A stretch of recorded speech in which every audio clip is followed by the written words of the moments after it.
tutorial from Deepak's classes, and in this particular video আমরা যেটা সম্বন্ধে আলোচনা করব সেটি হচ্ছে নিউক্লিয় বিভাজন, নিউক্লিয় সংযোজন, পারমাণবিক চুল্লিতে কিভাবে তাপবিদ্যুৎ কেন্দ্রের বদলে আমরা এই নিউক্লিয় বিভাজনকে ব্যবহার করে তড়িৎ শক্তি উৎপন্ন করতে পারি, হাইড্রোজেন বোম এবং পারমাণবিক বোমের কি বৈজ্ঞানিক ব্যাখ্যা এবং বিভিন্ন নক্ষত্রগুলি কিভাবে তাদের শক্তি উৎপন্ন করে সেই সমস্ত রকমের সম্পর্কে তোমরা জানতে পারবে ভিডিওটি শেষ হলে। সেজন্য ভিডিওটিকে অবশ্যই শেষ পর্যন্ত দেখবে, ভিডিওটিকে লাইক করো, শেয়ার করো এবং আমার চ্যানেলে যারা নতুন এসছো অবশ্যই আমার চ্যানেলটিকে সাবস্ক্রাইব করো। তো চলো আর দেরি না করে শুরু করি সরাসরি নিউক্লিয় বিভাজন সম্পর্কে একটি সম্পূর্ণ পরিষ্কার ধারণা। দেখো, নিউক্লিয় বিভাজন নামটার মধ্যে লুকিয়ে আছে এখানে একটি পরমাণু নিউক্লিয়াস বিভাজিত হয়ে যাবে, মানে নিউক্লিয়াসের মধ্যে যে উপাদানগুলো আছে সেই উপাদানগুলোকে আমরা পরস্পরের থেকে আলাদা করব। এবার এই নিউক্লিয়াসকে বিভাজন করা তো আর চারটিখানি কথা নয়, কারণ নিউক্লিয়াসকে বিভাজন করতে গেলে আমাকে বাইরে থেকে কিছু পরিমাণ শক্তি প্রদান করতে হবে এবং সেটিকে আমরা কার মাধ্যমে প্রদান করব না, একটি নিউট্রনের মাধ্যমে। তাহলে এই নিউক্লিয় বিভাজন প্রক্রিয়ায় আমরা দেখব যে একটি ভারী পরমাণুর নিউক্লিয়াসের উপর যদি ধীর গতি সম্পন্ন কোনো নিউট্রনের কণা দ্বারা সেটাকে আঘাত করা হয়, তাহলে ওই ভারী পরমাণুর নিউক্লিয়াসটি অপেক্ষাকৃত স্বল্প ভর বিশিষ্ট দুটি নিউক্লিয়াসের আধানে, দুটি নিউক্লিয়াসের পরমাণুর নিউক্লিয়াসে পরিণত হয় এবং তার সঙ্গে কিছুটা পরিমাণে শক্তি উৎপন্ন করে। এই কিছুটা পরিমাণ শক্তিটাই কিন্তু হিউজ অ্যামাউন্ট অফ শক্তি, সেই শক্তিটাকেই কিন্তু বলা হয় নিউক্লিয় বিভাজন প্রক্রিয়ায় উৎপন্ন শক্তি। তো চলো বিক্রিয়ার আকারে আমরা দেখে নিই নিউক্লিয় বিভাজন প্রক্রিয়াটা কিভাবে সংঘটিত হয়। আর এই নিউক্লিয় বিভাজন প্রক্রিয়ার শেষে আমরা দেখব শৃঙ্খল বিক্রিয়া বলতে আমরা কি বুঝি।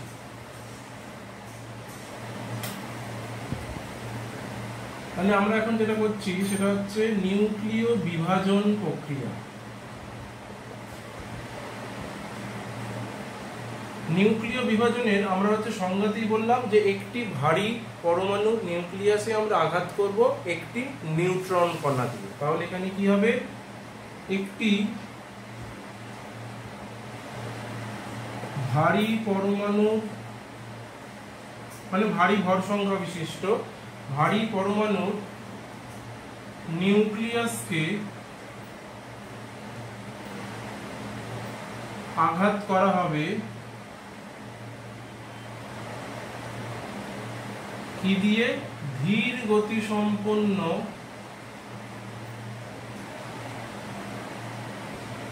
নিউট্রন দিয়ে।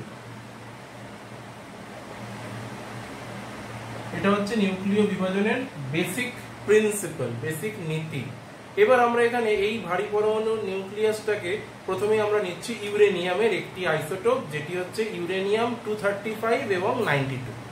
তাহলে আমরা এখানে যে এই আইসোটোপটি নিচ্ছি ইউরেনিয়াম 235, তার সাথে এর পারমাণবিক সংখ্যা 92। ইউরেনিয়ামের এই আইসোটোপটা নিচ্ছি। আর একটা ইউরেনিয়ামের আইসোটোপ তোমরা জানো যে আছে 235 এর জায়গায় 238 হয়।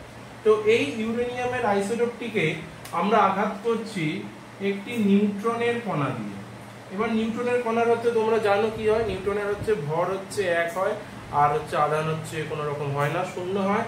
তাহলে নিউট্রনের কণাটা কিভাবে লেখা হবে, এরকম ভাবে লেখা হবে। এবার এই নিউট্রনের কণা দিয়ে আঘাত করার পর এটি প্রথমে একটি আনস্টেবল, মানে যেটা অস্থিত, মানে সুস্থিত নয়, আনস্টেবল একটি কম্পাউন্ড যৌগ গঠন করবে। কি গঠন করবে না, আনস্টেবল যৌগটি হলো এর ভর সংখ্যা 1 একক বৃদ্ধি পাবে, U236 হয়ে যাবে, আর এখানে পারমাণবিক সংখ্যা এটাই থাকবে, U236 স্টার। কেন স্টার দিলাম, এটি অস্থায়ী, স্থায়িত্ব পাবে না যেহেতু এটি নিউট্রন একটি বেশি নিয়ে আছে। এবার এই অস্থায়ী যৌগটি দুটি অপেক্ষাকৃত হালকা ভর বিশিষ্ট পরমাণুর নিউক্লিয়াসে ভেঙে যাবে, একটা বেরিয়াম ও আর একটা ক্রিপ্টন। তাহলে দেখো, এটি যদি দুটি পরমাণুর নিউক্লিয়াসে ভেঙে যায় একটা হচ্ছে বললাম বেরিয়াম, বেরিয়ামের ভর সংখ্যা হচ্ছে 141, Ba 141, আর এর হচ্ছে পারমাণবিক সংখ্যা 56। তার সাথে উৎপন্ন করবে ক্রিপ্টন, Kr, এর হচ্ছে ভর সংখ্যা 92 আর পারমাণবিক সংখ্যা 36। এবার দেখো যখন এই দুটো অপেক্ষাকৃত হালকা ভর বিশিষ্ট মৌল উৎপন্ন হলো, এখানে দেখো এদের ভর সংখ্যা 3 একক কম হচ্ছে। দেখো 236, কিন্তু এইটা আর এইটা উপরের দুটো যোগ করলে দেখো হচ্ছে 233 হচ্ছে, মানে তিনটে হচ্ছে নিউট্রন কম পড়ছে। তাহলে এর সাথে আমার কি উৎপন্ন হবে? আরো এর সাথে উৎপন্ন হবে তিনটে আমার নিউট্রন, তিনটে নিউট্রন উৎপন্ন হবে। দেখা গেল তাহলে এবারে শক্তিটা কোথায় উৎপন্ন হলো? আমরা তো নিউক্লিয় বিভাজন প্রক্রিয়ায় শক্তি উৎপন্ন করতে চাই না। এইখানে এই ইউরেনিয়াম 235, 92 আর নিউট্রনের যা ভর, যদি এই ভরটাকে ধরে নিই আমরা x, এই ভরটাকে ধরে নিলাম হচ্ছে x, এবং এইটাকে আঘাত করার পর, নিউট্রনের দিয়ে আঘাত করার পর যেইগুলো উৎপন্ন হচ্ছে, মানে বেরিয়াম, ক্রিপ্টন আর নিউট্রন, এদের ভর যদি ধরে নিই টোটাল ভরটা y, তাহলে দেখা গেছে এই x এর থেকে y এর পরিমাণ কিছুটা কম হয়, মানে কিছুটা পরিমাণ ভর বিচ্যুতি ঘটে বা ভর ত্রুটি ঘটে। মানে এখানে বলা যেতে পারে x গ্রেটার দেন y হয়, x এর ভর y এর থেকে তুলনামূলকভাবে কিছুটা বেশি হয়, বা y এর ভর x এর থেকে কিছুটা পরিমাণে কম হয়। কতটা কম হয়? না, এই একটা ইউরেনিয়ামের জন্য যতটা পরিমাণ ভর কম হয় তার মানটা দাঁড়ায় 0.02156 ইউ বা আমু। এই পরিমাণ ভর কিন্তু এই তিনটের যোগফলের মধ্যে কম থাকে, বা বলা যেতে পারে এইটার মধ্যে অত বেশি থাকে। এবার যেহেতু আমরা ভরের আর শক্তির তুল্যতা সূত্র অনুযায়ী জানি, আমরা আইনস্টাইনের রিলেটিভিটি তত্ত্বে দেখেছি যে হচ্ছে ভর ও শক্তির সমতুল্য, তাহলে নিশ্চয়ই এই পরিমাণ ভর যেটা এর মধ্যে কম থাকছে, এই পরিমাণ ভরটা শক্তিতে রূপান্তরিত হয়েছে। কত পরিমাণ শক্তিতে রূপান্তরিত হয়েছে? প্রায় 200.5 মেগা ইলেকট্রোভোল্ট। তাহলে এইখানে আমরা এইটার সাথে যে শক্তিটা পাবো সেটা হচ্ছে প্লাস 200.5 MeV। তাহলে দেখো একটা ইউরেনিয়ামকে, যদি ইউরেনিয়ামের একটা পরমাণুকে যদি আমরা নিউট্রন দিয়ে আঘাত করি, তাহলে এই পরিমাণ আমরা হচ্ছে কিন্তু মেগা ইলেকট্রোভোল্ট পাবো। তার সাথে আমরা কিন্তু এই তিনখানা নিউট্রন কিন্তু পেয়ে যাচ্ছি। এবার আমরা যেটা পড়ব সেটা হচ্ছে শৃঙ্খল বিক্রিয়া। তাহলে নিউক্লিয় বিভাজন কাকে বলে বোঝা গেল, আর নিউক্লিয় বিভাজনের বিক্রিয়াটা বোঝা গেল। যে নিউক্লিয় বিভাজন, তাহলে আরেকবার আমি তোমাদের সংজ্ঞায়িত করে দিচ্ছি। যে পদ্ধতিতে বা যেই নিউক্লিয় বিক্রিয়ায় একটি ভারী পরমাণুর নিউক্লিয়াসকে অপেক্ষাকৃত ধীর গতি সম্পন্ন নিউট্রন দিয়ে আঘাত করার ফলে একটি অস্থায়ী যৌগ উৎপন্ন হয় ইউরেনিয়াম 236, 92, যেটি পরবর্তীকালে ভেঙে গিয়ে বেরিয়াম, ক্রিপ্টন এবং তিনটি নিউট্রন উৎপন্ন করে। এবার যেহেতু এই বেরিয়াম, ক্রিপ্টন আর তিনটি নিউট্রনের টোটাল ভর এদের ইউরেনিয়াম ও নিউট্রনের ভরের থেকে কম হয়, কতটা কম হয়? 0.21536 আমু বা ইউনিট কম হয়। এই পরিমাণ ভরটা শক্তিতে রূপান্তরিত হয় ভর ও শক্তির তুল্যতা নীতি অনুযায়ী। সেইটা কতটা পরিমাণে শক্তি? প্রায় 200.5, অনেক বইতে এটা 200.6 লেখা থাকে, মেগা ইলেকট্রোভোল্ট পরিমাণ শক্তি উৎপন্ন করে, যেটা হিউজ অ্যামাউন্ট অফ শক্তি একটা ইউরেনিয়াম থেকেই আমরা পাচ্ছি। এবার আমরা যেটা করব শৃঙ্খল বিক্রিয়া, বা পরীক্ষায় অনেক সময় কোশ্চেন দিয়ে থাকে শৃঙ্খল বিক্রিয়া বা চেইন রিঅ্যাকশন। শৃঙ্খল বিক্রিয়া লিখে দিচ্ছি তোমাদের জন্য, বা চেইন রিঅ্যাকশন। চেইন রিঅ্যাকশন বা শৃঙ্খল বিক্রিয়া বলতে কি বোঝায়? দেখো চেইন রিঅ্যাকশন বা শৃঙ্খল বিক্রিয়া মানে নিশ্চয়ই একটা থেকে আরেকটা যে সক্রিয়করণটা এটা নিজে থেকেই পরপর ধাপে ধাপে হতে থাকবে, মানে কেউ এখানে হেল্প করবে না, শুধু একবার হচ্ছে করে দেওয়া হবে, বাকি পরবর্তী প্রসেসটা নিজে থেকেই হবে। সাপোজ মনে করো হচ্ছে এরকম পরপর অনেকগুলো তাস পরপর এরকম ভাবে রাখা আছে, তুমি একটা তাসকে যদি এরকম ভাবে ফেলে দাও তাহলে এই তাসটা এর উপরে পড়বে, এই তাসটা হচ্ছে এদিকে পড়বে, সেই তার উপরে পড়বে, তার উপরে পড়বে, তাহলে দেখো পরপর পড়তেই থাকবে, কিন্তু তুমি কিন্তু বারবার তাসগুলোকে ফেলছো না, তুমি একটা তাসকে জাস্ট এরকম ভাবে ফেলে দিয়েছো, বাকি তাসগুলো কিন্তু অটোমেটিক ভাবে কিন্তু পড়তে থাকছে। এটাকেই বলা হয় চেইন রিঅ্যাকশন। এবার এখানেও এই নিউক্লিয় বিভাজন প্রক্রিয়াতেও চেইন রিঅ্যাকশন সংঘটিত হয়। দেখো একটা ইউরেনিয়ামকে একটা নিউট্রন দিয়ে আঘাত করার ফলে 3টি নিউট্রন উৎপন্ন হচ্ছে, তাহলে এই 3টি নিউট্রন আবার 3টি ইউরেনিয়ামকে আঘাত করতে পারবে, প্রতিটি ইউরেনিয়াম থেকে আবার 3টি করে নিউট্রন পাবো, তাহলে দেখো 9টা ইলেকট্রন পাবো। সেই 9টা নিউট্রন আবার যদি 9টা ইউরেনিয়ামকে আঘাত করে তাহলে আমরা প্রত্যেকটা থেকে 3টে করে পাবো, মানে 27খানা নিউট্রন পাবো। এইভাবে কিন্তু খুব অল্প সময়ে আমরা একটা মাত্র নিউট্রন ব্যবহার করে অনেক নিউট্রনের সৃষ্টি করতে পারবো। সেই সমস্ত নিউট্রন ইউরেনিয়ামকে আঘাত করে হিউজ অ্যামাউন্ট অফ শক্তি উৎপন্ন করবে। দেখো যেভাবে আমি তোমাদেরকে বললাম যে একটা হচ্ছে ইউরেনিয়ামকে একটা নিউট্রন দিয়ে আঘাত করলাম, একটা ইউরেনিয়ামকে একটা নিউট্রন দিয়ে আঘাত করার পর আমরা পাচ্ছি 3টে নিউট্রন পাচ্ছি। এই 3টে নিউট্রন তাহলে 3খানা ইউরেনিয়ামকে আঘাত করতে পারবে।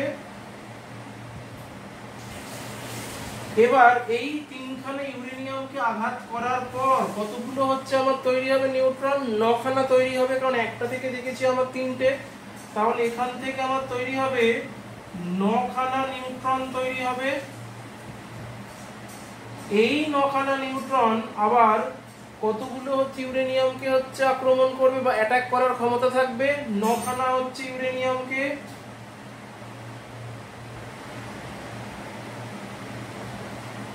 নখানা ইউরেনিয়ামকে যদি হচ্ছে আবার অ্যাটাক করে, আবার দেখো হচ্ছে আমি কতগুলো পেয়ে যাব, প্রায় 27টা হচ্ছে নিউট্রন পাবো। এইভাবে দেখো খুব অল্প সময়ের মধ্যে কন্টিনিউয়াস অনবরত বিক্রিয়াটা হতেই থাকবে, মানে এখানে তোমাকে খালি ইউরেনিয়ামের যোগানটা দিয়ে যেতে হবে, আর নিউট্রন কেবলমাত্র একটাই তুমি প্রথমে দিয়েছিলে, তারপর কিন্তু নিউট্রন আর তুমি দাওনি, নিউট্রন নিজে থেকেই উৎপন্ন হচ্ছে। এটাকেই বলা হয় শৃঙ্খল বিক্রিয়া। তাহলে শৃঙ্খল বিক্রিয়ার সংজ্ঞা কিরকম হতে পারে না, যে বিক্রিয়ায় কেবলমাত্র একটি মাত্র নিউট্রন প্রদান করার পরে পরবর্তীকালে ইউরেনিয়ামের ওপর ওই নিউট্রনটি দ্বারা আঘাত করার ফলে উৎপন্ন নতুন নিউট্রন কন্টিনিউয়াস অনবরত আঘাত করার ফলে হিউজ অ্যামাউন্ট অফ প্রচুর শক্তি উৎপন্ন হয়, সেই বিক্রিয়াকে বলা হবে শৃঙ্খল বিক্রিয়া। আবার বলে দিচ্ছি তোমাদের জন্য যে একটি ভারী পরমাণু নিউক্লিয়াস যেটা ইউরেনিয়ামকে আমরা কেবলমাত্র একটি প্রথমে নিউট্রন দিয়ে আঘাত করার পর পরবর্তীকালে যে নিউট্রন উৎপন্ন হচ্ছে সেই নিউট্রনগুলোকেই পুনর্ব্যবহার করা যায়, এবং এই নিউট্রনগুলি পুনর্ব্যবহার করার পর কন্টিনিউয়াস অনবরত একটি চক্রাকার পদ্ধতিতে আমরা অতি কম সময়ে হিউজ অ্যামাউন্ট অফ শক্তি উৎপন্ন করতে পারি। এবং এই শৃঙ্খল বিক্রিয়ার সাহায্যেই কিন্তু একটি বোমা তৈরি করা হয়, বা বোমাটির মূল নীতি সেটি পারমাণবিক বোমা। অবশ্যই খাতায় কিন্তু কোশ্চেন লিখবে, পারমাণবিক বোমার যে মূল নীতি সেটি কিন্তু নিউক্লিয় বিভাজন। এই পারমাণবিক বোমা সংক্রান্ত তোমাদের দুটি ডেট তারিখ মনে রাখতে হবে, যেটি হচ্ছে আমাদের মানব জীবনের পক্ষে অত্যন্ত একটি দুঃস্বপ্ন প্রায় বলা যেতে পারে। জাপানের দুটি শহর, একটা হিরোশিমা আর একটা হচ্ছে নাগাসাকি, এই দুটি শহরে 1945 খ্রিস্টাব্দের দুটি ডেট, একটি হচ্ছে 6ই আগস্ট আর একটি হচ্ছে 9ই আগস্ট। 6ই আগস্ট আর একটি হচ্ছে 9ই আগস্ট, দুটোই হচ্ছে 1945। 1945 খ্রিস্টাব্দের 6ই আগস্ট হিরোশিমা শহরে প্রথম পারমাণবিক বোমা হচ্ছে ফেলেছিল আমেরিকা, যার জন্য প্রচুর প্রচুর লক্ষাধিক মানুষের ও অন্যান্য জীবের প্রাণহানি ঘটেছিল। তার ঠিক 3 দিন পরে 9 তারিখে জাপানেরই নাগাসাকি শহরে আবার একটি পারমাণবিক বোমা হচ্ছে ফেলেছিল একই আমেরিকা। এর জন্য আরো প্রচুর পরিমাণে প্রাণহানি ঘটে। এখানে তোমাদেরকে মনে রাখতে হবে হিরোশিমা শহরে, মানে 6 তারিখে, এইটা হচ্ছে হিরোশিমা আর এটা হচ্ছে নাগাসাকি। হিরোশিমা শহরে যেই পারমাণবিক বোমাটা ফেলা হয়েছিল সেইখানে ইউরেনিয়াম ব্যবহার করা হয়েছিল, আর নাগাসাকি শহরে যেই পারমাণবিক বোমাটা ফেলা হয়েছিল সেখানে প্লুটোনিয়াম তেজস্ক্রিয় পদার্থ ব্যবহার করা হয়েছিল। এটা এমসিকিউতে কিন্তু কোশ্চেন দিয়ে থাকে যে হিরোশিমায় মানে ব্যবহৃত পারমাণবিক বোমার যে র মেটেরিয়ালটি সেটি ছিল ইউরেনিয়াম, এবং নাগাসাকিতে যে হচ্ছে পারমাণবিক বোমাটি ফেলা হয়েছিল সেটি হচ্ছে প্লুটোনিয়াম তেজস্ক্রিয় পদার্থের সাহায্যে করা হয়েছিল। এবার এর ক্ষয়ক্ষতি কিন্তু যে পরিমাণ হয়েছিল সেটি মানে অকল্পনীয়, কখনোই আমরা কল্পনা করতে পারবো না। যেইখানে বোমাটি ফেলা হয়েছিল তার প্রায় 500 মিটার অঞ্চল জুড়ে কোনো রকম জীবের অস্তিত্ব ছিল না। পুরো 500 মিটার অঞ্চল জুড়ে সমস্ত রকমের নিশ্চিহ্ন হয়ে গেছিল, বাড়ি ঘর দৌড় গাছপালা জীব মানুষ এভরিথিং, পোকা মাকড় এভরিথিং। এবং এর ফলাফলটা কিন্তু শুধুমাত্র বোমা ফেলার সময়ই ছিল না, এটি কিন্তু সুদূর প্রসারী ছিল। পরবর্তীকালেও কিন্তু জাপানে যে সমস্ত শিশুর জন্ম হয়েছে বেশিরভাগ শিশুই কিন্তু এই তেজস্ক্রিয় রশ্মির জন্য, বিকিরণের জন্য, গামা রশ্মি নির্গত হয়। এই যখন শক্তি উৎপন্ন হয় এখান থেকে হিউজ অ্যামাউন্ট অফ গামা রশ্মি নির্গত হয়। সেই গামা রশ্মি কিন্তু নেচারে অনেক অনেক যুগ ধরে কিন্তু পারসিস্ট করে, কারণ ইউরেনিয়াম বা অন্যান্য তেজস্ক্রিয় পদার্থ সহজে ডিকে হতে চায় না। মানে ডিকে কথাটার মানে হচ্ছে সহজে নষ্ট হতে চায় না। তো এখনো পর্যন্ত কিন্তু যে সমস্ত শিশুর জন্ম হয় জাপানে তারা বেশিরভাগ ক্ষেত্রে বিকলাঙ্গ হয়। অনেকের ফুসফুসের হচ্ছে সমস্যা, থাইরয়েডে ক্যান্সার, চোখের দৃষ্টিশক্তি তাদের প্রচুর নষ্ট হয়ে গেছিল। এখনো পর্যন্ত কিন্তু চোখের দৃষ্টিশক্তি কম সম্পন্ন শিশুর জন্ম হয়ে থাকে। ইন্টেলিজেন্স, মেন্টাল ইন্টেলিজেন্স, মানসিক বুদ্ধিমত্তাও কিন্তু অনেক শিশুর কমে গেছিল। তাহলে এই যে হিরোশিমা ও নাগাসাকির যে পারমাণবিক বোমা, এটি কিন্তু শুধুমাত্র জাপানের ক্ষেত্রে নয়, সম্পূর্ণ মানব জাতির পক্ষে একটি বিপদ সংকেত।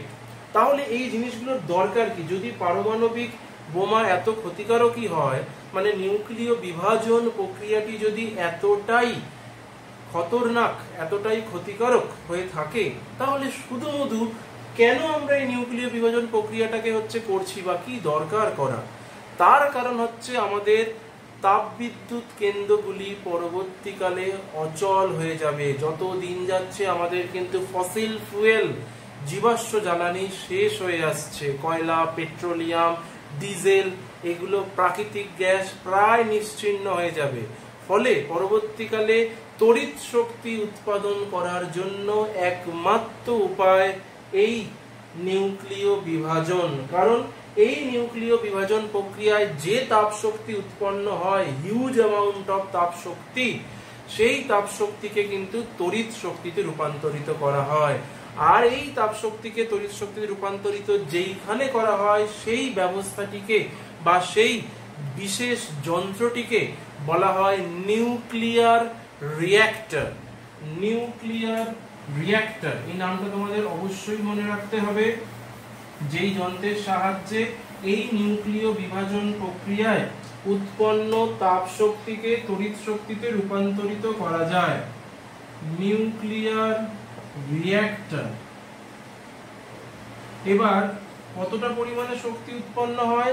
যদি আমরা সমপরিমাণ কার্বন বা সমপরিমাণ কয়লা আর সমপরিমাণ যদি আমরা ইউরেনিয়ামের হিসাবে বিচার করি, তাহলে দেখো কতটা শক্তির পার্থক্য। প্রায় যদি আমরা 1 কেজি আমরা কোল ব্যবহার করি, মানে কয়লা, তাহলে তাপবিদ্যুৎ কেন্দ্রে এই 1 কেজি কোল থেকে উৎপন্ন শক্তি হয় মাত্র 2.4 × 10⁻⁷ জুল। কিন্তু 1 কেজি যদি আমরা ইউরেনিয়াম ব্যবহৃত করি 23592, নিউক্লিয় বিভাজন প্রক্রিয়ায়, তাহলে যে পরিমাণ শক্তি উৎপন্ন হবে তাপ শক্তি, সেটি প্রায় 7.2 into 10 to the power 13 joule, প্রায় এটার 30 লক্ষ গুণ বেশি। 1 কেজি কয়লা পোড়ালে যতটা হচ্ছে আমার তাপ শক্তি উৎপন্ন হয়, তার থেকে প্রায় 30 লক্ষ গুণ বেশি আমার তাপ শক্তি উৎপন্ন হবে 1 কেজি ইউরেনিয়ামের নিউক্লিয় বিভাজন প্রক্রিয়া। তাহলে দেখো, স্বল্প পরিমাণ আমরা তেজস্ক্রিয় পদার্থ নিলে এখান থেকে কিন্তু নিউক্লিয় বিভাজন প্রক্রিয়ায় হিউজ অ্যামাউন্ট অফ তাপ শক্তি উৎপন্ন করতে পারবো। আর যত বেশি তাপ শক্তি উৎপন্ন হবে, তত বেশি যেটি তড়িৎ শক্তিতে রূপান্তরিত হতে পারবে। এবার এই নিউক্লিয়ার রিঅ্যাক্টরেরও কিন্তু একটি দুর্ঘটনা ঘটেছিল, একটি না দুটি দুর্ঘটনা ঘটেছিল। সেই দুটি দুর্ঘটনার ডেট, তারিখ কিন্তু তোমাদেরকে অবশ্যই মনে রাখতে হবে।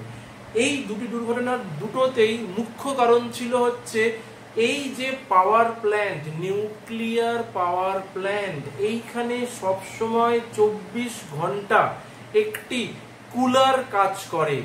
যেই কুলারটি এই যে তাপ শক্তি উৎপন্ন হচ্ছে, সেই তাপ শক্তিটা যাতে ঠান্ডা করা যেতে পারে, মানে অন্যান্য মেশিনগুলো যাতে এই তাপ শক্তিতে গরম না হয়ে যায়, সেই জন্য কুলারটি কিন্তু সর্বদা কাজ করে।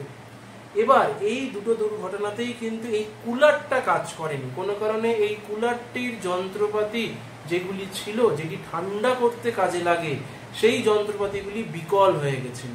ফলে দুটি মারাত্মক রকমের দুর্ঘটনা ঘটেছিল। একটি ঘটেছিল ইউক্রেনের চারনোবিল শহরে, আরেকটি ঘটেছিল জাপানের ফুকুশিমা শহরে। এই দুটি কিন্তু তোমাদের নাম মনে রাখতে হবে দুর্ঘটনার কথা। একটা ইউক্রেনের চারনোবিল ইউক্রেনের, আর একটা তোমাদের মনে রাখতে হচ্ছে জাপানের ফুকুশিমা।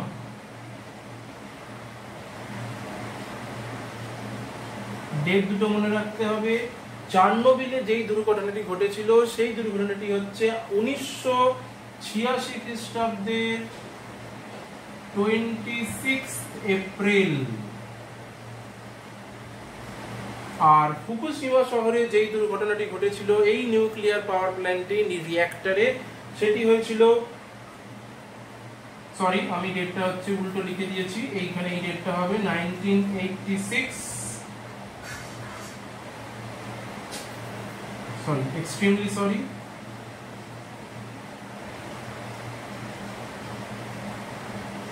আর ফুকুশিমা শহরে যেই দুর্ঘটনাটি ঘটেছিল সেটি হচ্ছে 2011 সালের 11 মার্চ।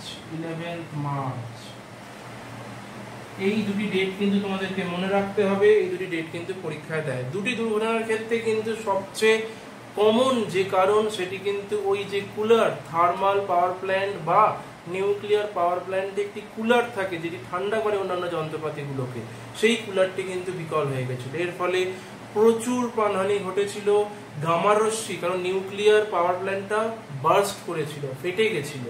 এর ফলে হিউজ অ্যামাউন্ট অফ তেজস্ক্রিয় পদার্থ, ওই ইউরেনিয়াম, সেটি কিন্তু নির্গত হয়েছিল প্রকৃতিতে, এবং সেখান থেকে যে গামা রশ্মি সেটি প্রকৃতিতে ছড়িয়ে পড়ে, এবং তার সুদূর প্রসারী কিন্তু জনজীবনে, মানব জীবনে ক্ষতিকারক প্রভাব দেখা দিয়েছিল। ইনফ্যাক্ট এখনো পর্যন্ত যদি আমরা চারনোবিলে যাই, তাহলে যদি আমরা নিউক্লিয়ার রেডিও অ্যাক্টিভ যদি ডিটেক্টর নিয়ে যাই, সেই ডিটেক্টরে কিন্তু গামা রশ্মির উপস্থিতি কিন্তু আমরা এখনো পর্যন্ত রেকর্ড করতে পারবো। তাহলে এই দুটি দুর্ঘটনার ডেট অবশ্যই মনে রাখবে, যেই দুটি দুর্ঘটনা কিন্তু মানব জীবনে আরেকটি বিরাট পরিমাণে বিপদ সংকট ডেকে এনেছিল। তাহলে এতক্ষণ পর্যন্ত আমরা কি কি পড়লাম সেটা আগে হচ্ছে আমরা সাম আপ করিনি। প্রথমেই পড়লাম আমরা হচ্ছে নিউক্লিয় বিভাজন কাকে বলে, নিউক্লিয় বিভাজনের বিক্রিয়া। তারপর পড়লাম শৃঙ্খল বিক্রিয়া বলতে আমরা কি বুঝি, বা চেইন রিঅ্যাকশন। তারপর দেখলাম পারমাণবিক বোমা কোন নীতির উপর সৃষ্টি করে তৈরি করা হয়, নিউক্লিয় বিভাজনের নীতির উপরে সৃষ্টি করে তৈরি করা হয়। দুটি তারিখে, কোন কোন তারিখে জাপানের দুটি শহরে পারমাণবিক বোমা ফেলা হয়েছিল, সেই দুটি তারিখ, তাদের ফলাফল। তারপর দেখলাম নিউক্লিয়ার রিঅ্যাক্টর বলতে আমরা কি বুঝি, এবং নিউক্লিয়ার রিঅ্যাক্টরে কিভাবে হিউজ অ্যামাউন্ট অফ তড়িৎ শক্তি উৎপন্ন করা যায় ইউরেনিয়াম থেকে। তারপর দেখলাম দুটি নিউক্লিয়ার রিঅ্যাক্টরের দুর্ঘটনা, একটি দেখলাম চার্নোবিলে, আরেকটি দেখলাম হচ্ছে ফুকুশিমা, জাপানের ফুকুশিমা শহরের দুর্ঘটনা। এবার আরেকটি আমরা টপিক এবার পড়ব, সম্পূর্ণ এই টপিকটির অপোজিট, যেটি নিউক্লিয় সংযোজন। নিউক্লিয় সংযোজন মানে আগেরটাই আমরা দেখলাম যে একটি ভারী পরমাণু নিউক্লিয়াস বিভাজিত হয়ে অপেক্ষাকৃত হালকা পরমাণুর দুটি নিউক্লিয়াসে পরিণত হচ্ছে, আর এখানে ঠিক অপোজিট হবে, দুটি হালকা পরমাণুর নিউক্লিয়াস পরস্পরের সঙ্গে সংযুক্ত হয়ে একটি ভারী অপেক্ষাকৃত পরমাণুর নিউক্লিয়াসে পরিণত হবে। এটাকেই বলা হবে নিউক্লিয় সংযোজন, আগেরটা ঠিক অপোজিট। তাহলে এখন আমরা যেটা করছি নিউক্লিয় সংযোজন।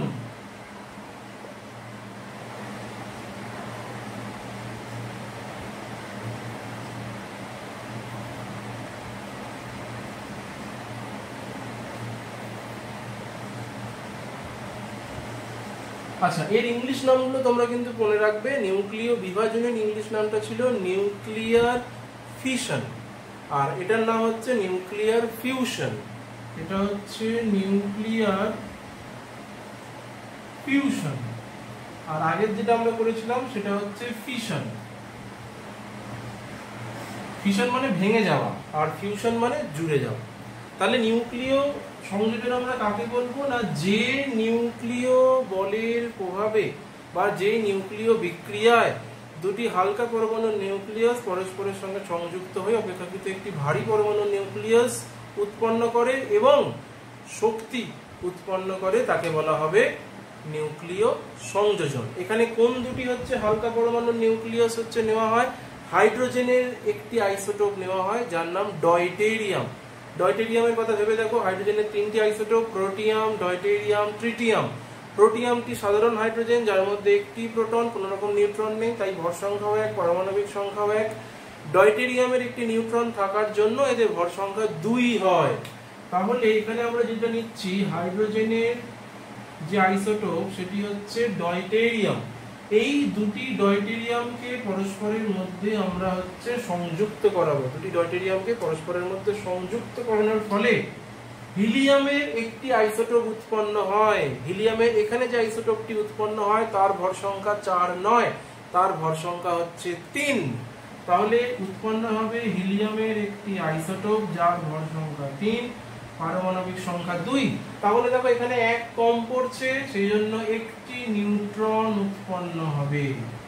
এবং এখানে দেখা গেছে এই দুটি ডয়টেরিয়ামের ভর কিছুটা পরিমাণে এই হিলিয়াম ও নিউট্রনের ভর অপেক্ষা বেশি হয় আগের মতো, মানে ভর বিচ্যুতি বা ভর ত্রুটি।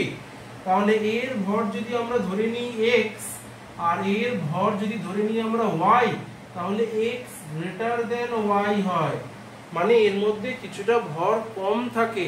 এই যে পরিমাণ ভর কম থাকে এটিকেই বলা হয় ভর বিচ্যুতি বা ভর ত্রুটি। এবার ভর ত্রুটির নিয়ম অনুসারে ওই পরিমাণ ভরই কিসে রূপান্তরিত হয়েছে, শক্তিতে রূপান্তরিত হয়েছে। কতটা পরিমাণ শক্তিতে রূপান্তরিত হয়েছে, প্রায় 3.27 MeV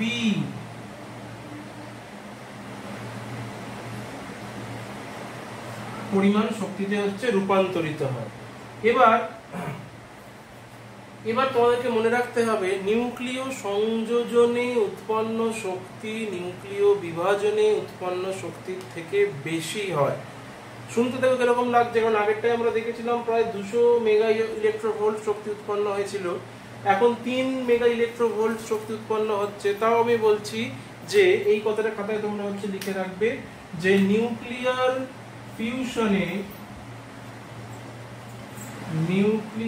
ফিউশনের energy greater than nuclear ফিশনের এনার্জি। যদি আমরা সমপরিমাণ ভরের হাইড্রোজেন ও সমপরিমাণ ভরের ইউরেনিয়াম নিই, তাহলে সমপরিমাণ হাইড্রোজেন থেকে যে পরিমাণ আমরা শক্তি পাবো সেটি ইউরেনিয়াম সমপরিমাণ নিলে তার থেকে অনেক বেশি হবে। কারণ ভেবে দেখো ইউরেনিয়ামের ভর সংখ্যা অনেক বেশি। তাহলে যদি আমরা 1 গ্রাম ইউরেনিয়াম নিই তাহলে এইটুকুনি হবে, কিন্তু 1 গ্রাম যদি আমরা হাইড্রোজেন নিই তাহলে এতটা হবে, কারণ হাইড্রোজেনের হচ্ছে ভর সংখ্যা কম। তাহলে সমপরিমাণ হাইড্রোজেনের পরিমাণটা অনেক বেশি থাকবে, কিন্তু সমপরিমাণ ইউরেনিয়ামের পরিমাণটা অনেক কম থাকবে, যেহেতু এর ভর সংখ্যা অনেক কম। সেই জন্য সর্বদা মনে রাখবে নিউক্লিয়ার ফিউশন, নিউক্লিয় সংযোজনে বেশি পরিমাণে শক্তি উৎপন্ন হয় সমপরিমাণ হাইড্রোজেন থেকে, তার থেকে বেশি সমপরিমাণ যদি আমরা ইউরেনিয়াম নিই তার থেকে বেশি। কত বেশি শক্তি উৎপন্ন হয়? প্রায় 7.3 গুণ। যদি আমরা এখানে এইটা নিয়েছিলাম আর এখানে আমরা কি নিয়েছিলাম? ইউরেনিয়াম 23592। যদি 1 গ্রাম নিই, মানে 1 গ্রাম হাইড্রোজেন আর এখানে নিচ্ছি আমরা 1 গ্রাম ইউরেনিয়াম 23592, তাহলে এই হাইড্রোজেন থেকে যেই পরিমাণ শক্তি উৎপন্ন হবে সেটি 1 গ্রাম ইউরেনিয়াম 23592 থেকে উৎপন্ন শক্তির প্রায় 7.3 গুণ বেশি হবে। তাহলে আমরা বিভিন্ন রকমের যে নিউক্লিয়ার রিঅ্যাক্টর গুলো, সেগুলোতে আমরা নিউক্লিয় সংযোজন প্রক্রিয়ায় কেন শক্তি উৎপন্ন করতে যাই না? আমরা তো এটাতেই উৎপন্ন করতে পারি, কেন কম শক্তি উৎপন্ন করব? এর একটা কারণ আছে। এর কারণটা হলো এই দুটি নিউক্লিয়াসকে যে পরস্পরের সঙ্গে যে যুক্ত করব, এই যুক্ত করাটা কিন্তু সহজ কথা নয়, কারণ এই দুটি নিউক্লিয়াস পরস্পরের মধ্যে বিকর্ষণ বলের মান অনেক বেশি হয়।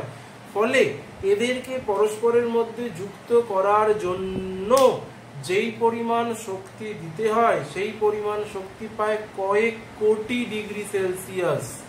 এই তাপ শক্তি কিন্তু সহজে উৎপন্ন করা যায় না।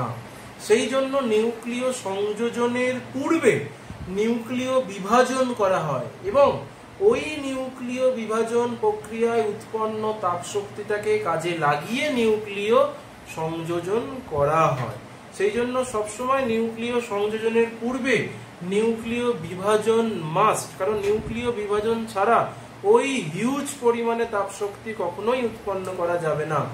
সেই জন্য বিভিন্ন রকমের নিউক্লিয়ার রিঅ্যাক্টরে নিউক্লিয় বিভাজন প্রক্রিয়াতেই তড়িৎ শক্তি উৎপন্ন করা হয়। নিউক্লিয় সংযোজন প্রক্রিয়াটি খুব একটি সহজলভ্য হয় না।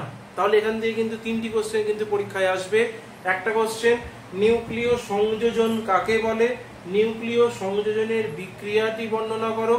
নেক্সট দেখলাম হচ্ছে নিউক্লিয় সংযোজন প্রক্রিয়া নিউক্লিয় বিভাজন প্রক্রিয়ার থেকে বেশি পরিমাণে শক্তি উৎপন্ন করে, এবং শেষে আমরা দেখলাম কেন নিউক্লিয় বিভাজন প্রক্রিয়ায় উৎপন্ন শক্তির পরিমাণ নিউক্লিয় সংযোজন প্রক্রিয়ায় উৎপন্ন শক্তির থেকে কম হয়, বা অন্যভাবে বলা যেতে পারে নিউক্লিয় সংযোজনের আগে কেন নিউক্লিয় বিভাজনটি করা হবে, সেটিও কিন্তু একটি গুরুত্বপূর্ণ প্রশ্ন।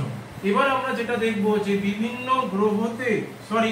নক্ষত্রতে কোথা থেকে এরা শক্তি উৎপন্ন করে, বা বিভিন্ন নক্ষত্রদের শক্তি উৎপন্ন করার মেন যে উৎস সেটি কি হবে।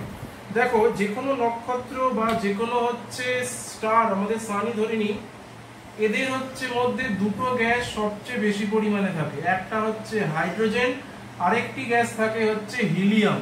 একটি গ্যাস থাকে হাইড্রোজেন আর একটি গ্যাস থাকে হিলিয়াম।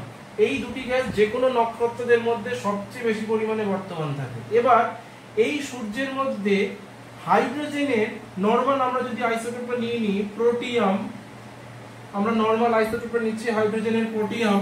এই হাইড্রোজেনটি 4টি হাইড্রোজেন পরস্পরের সঙ্গে যুক্ত হয়।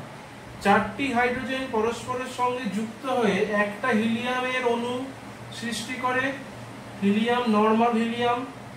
তাহলে দেখো, এই হিলিয়ামের অণু সৃষ্টি করার পর আমার 4টে দেখো প্রোটন হচ্ছে পড়ে থাকছে, কারণ দুটো প্রোটন এখানে এসছে আর 4 এখানে মিলে গেছে। তাহলে এইখানে এবার একটা জিনিস আমাদের উৎপন্ন হবে, যেই কণাটির নাম তোমরা আগে শোনোনি, সেই কণাটির নাম হচ্ছে পজিট্রন।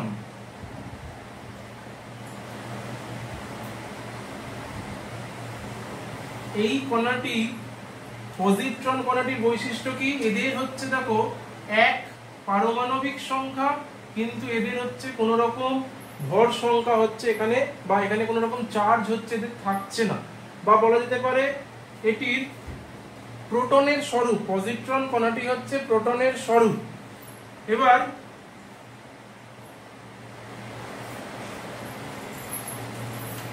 এই পজিট্রনের ভর হবে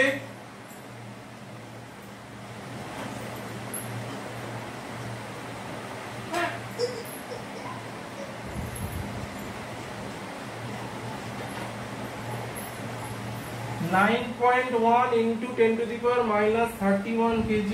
আর পজিট্রনের তোমরা আধান মনে রাখবে পজিটিভ আধান প্রোটনের মতোই 1.6 into 10 to the power minus 19 coulomb, এইটা মনে রাখবে। এবার এই যে চারটে হাইড্রোজেনের ভর যদি x ধরি আর এই দুটোর ভর যদি y ধরি, তাহলে এই চারটি হাইড্রোজেনের ভর অপেক্ষাকৃত বেশি হয় এই হিলিয়াম ও পজিট্রনের ভর অপেক্ষা। সেই জন্য এই যে ভর বিচ্যুতিটি ঘটছে, সেই ভর বিচ্যুতির জন্যই কিন্তু ওই পরিমাণ ভর, যেই পরিমাণ ভর এর মধ্যে কম থাকছে সেটির শক্তিতে রূপান্তরিত হচ্ছে। এবার এখানে তোমাদের আরেকটা কথা মনে রাখতে হবে, প্রায় সূর্যের মধ্যে প্রতি মিনিটে 17 কোটি টন হাইড্রোজেন হিলিয়ামে রূপান্তরিত হচ্ছে। 17 কোটি টন হাইড্রোজেন প্রতি মিনিটে হিলিয়ামে এরকম ভাবে রূপান্তরিত হচ্ছে, পজিট্রন উৎপন্ন হচ্ছে এবং তার সাথে হিউজ পরিমাণ শক্তি উৎপন্ন হচ্ছে, যেটি তাপ শক্তি ও আলোক শক্তি রূপে অন্যান্য হচ্ছে যে গ্রহ সেগুলিতে বিকিরিত হচ্ছে। তাহলে নিউক্লিয় সংযোজন থেকে কিন্তু এই কোশ্চেনটি অবশ্যই আসে, যে বিভিন্ন নক্ষত্র বা সূর্য দিয়েও কোশ্চেনটি আসতে পারে। এদের শক্তির উৎস কি? এদের শক্তির উৎস হচ্ছে নিউক্লিয় সংযোজন। আরেকটা কোশ্চেন দেয়, হাইড্রোজেন বোমা বলে আরেক রকমের বোমা হয়, সেই হাইড্রোজেন বোমার হচ্ছে নীতিটি কি? হাইড্রোজেন বোমার নীতিটিও হলো নিউক্লিয় সংযোজন। পারমাণবিক বোমা নিউক্লিয় বিভাজন, হাইড্রোজেন বোমা নিউক্লিয় সংযোজন। হাইড্রোজেন বোমা কিন্তু আমরা তাহলে বুঝতেই পারছি পারমাণবিক বোমার থেকে অনেক অনেক বেশি ধ্বংসাত্মক, কারণ এটি বেশি পরিমাণে তাপশক্তি উৎপন্ন করতে পারবে।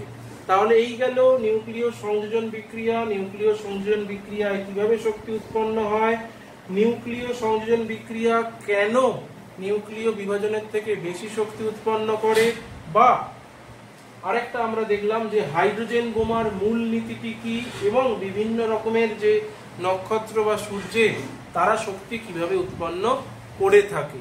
যদি তোমাদের ভিডিওটি সম্পূর্ণ বুঝে থাকো, ভিডিওটিকে অবশ্যই লাইক করো, ভিডিওটিকে বন্ধুদের মধ্যে শেয়ার করো এবং আমার চ্যানেলটিকে সাবস্ক্রাইব করার পর ডান দিকে যে বেল আইকনটি আছে সেটি অবশ্যই প্রেস করো আরো নতুন এরকম ভিডিওস পাওয়ার জন্য।